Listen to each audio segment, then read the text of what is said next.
The book of Acts, chapter 27. Paul sails for Rome. When it was decided that we should sail to Italy, they handed Paul and some other prisoners over to Julius, an officer in the Roman regiment called the Emperor's Regiment. We went aboard a ship from Adramyttium, which was ready to leave for the seaports of the province of Asia, and we sailed away. Aristarchus, a Macedonian from Thessalonica, was with us. The next day we arrived at Sidon.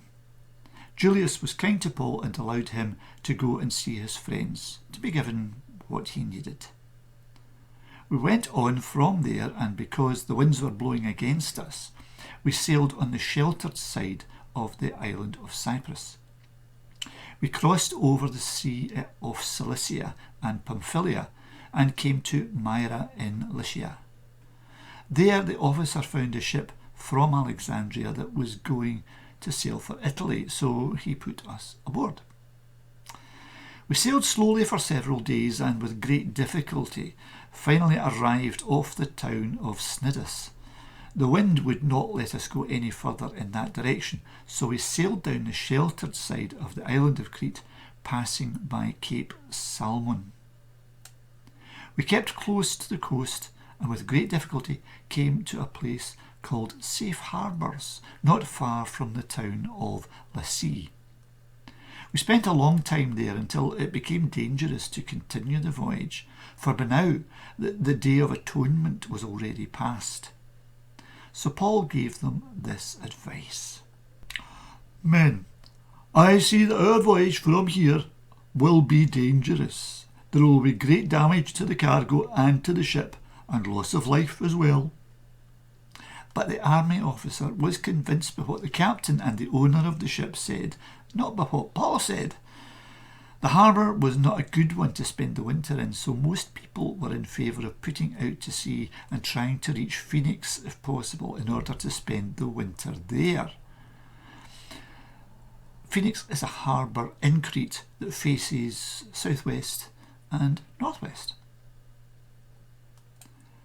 A soft wind from the south began to blow, and the men thought they would carry out their plan, so they pulled up the anchor and sailed as close as possible along the coast of Crete. But soon a very strong wind, the one called a northeaster, blew down from the island. It hit the ship, and since it was impossible to keep the ship headed into the wind, we gave up trying and let it be carried along by the wind. We got some shelter when we passed to the south of a little island called Cauda. There, with some difficulty, we managed to make the ship's boats secure. They pulled it aboard and then fastened some ropes tight around the ship.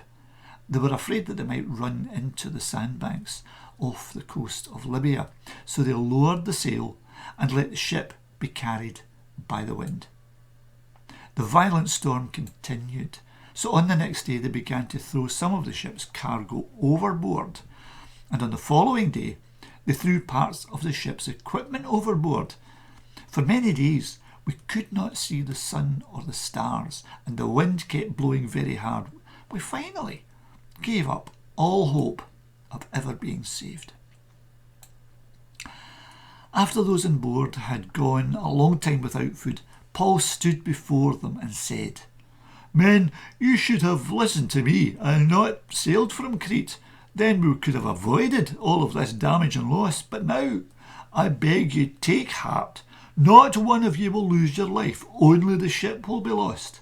For last night, an angel of God to whom I belong and to whom I worship came to me and said, Don't be afraid, Paul. You must stand before the emperor, and God, in his goodness, has spared the lives of all those who are sailing with you. So take heart, men.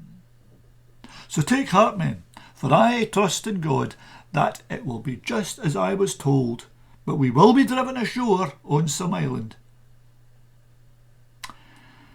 It was the 14th night, and we were being driven about the Mediterranean by this storm. About midnight, The sailors suspected that we were getting close to land, so they dropped a line with a weight tied to the end of it and found that the water was 40 metres deep. A little later, they did the same and found that it was 30 metres deep. They were afraid that the ship would go onto the rocks, so they lowered 4 anchors from the back of the ship and prayed for daylight. Then the sailors tried to escape from the ship. They lowered the boat into the water and pretended that they were going to put out some more anchors at the front of the ship. But Paul said to the army officer and the soldiers, "If the sailors don't stay on board, you have no hope of being saved." So the soldiers cut the ropes that held the boat and let it go. Just before dawn, Paul begged them all to eat some food. "You have been waiting for 14 days now, and all this time you haven't eaten anything. I beg you then, eat some food. You need it in order to survive. Not even a hair on your heads will be lost." After saying this, Paul took some bread, gave thanks to God before them all, broke it, and began to eat. They took heart, and every one of them also ate some food. There was a total of 276 of us on board, and everyone had eaten enough. They lightened the ship by throwing all the wheat into the sea. When day came, the sailors didn't recognise the coast, but they noticed a bay with a beach and decided that, if possible, they would run the ship aground there. So they cut the anchors and let them sink into the sea. And at the same time, they untied the ropes that held the steering oars. Then they raised the sail at the front of the ship so that the wind would blow the ship forward and headed for the shore. But the ship hit a sandbank and went aground. The front part of the ship got stuck and couldn't move, while the back part was being broken to pieces by the violence of the waves.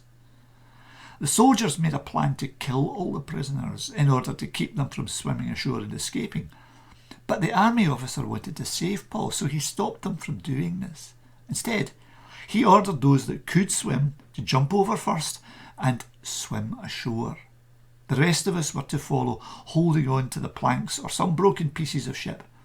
And this was how we all got to safety.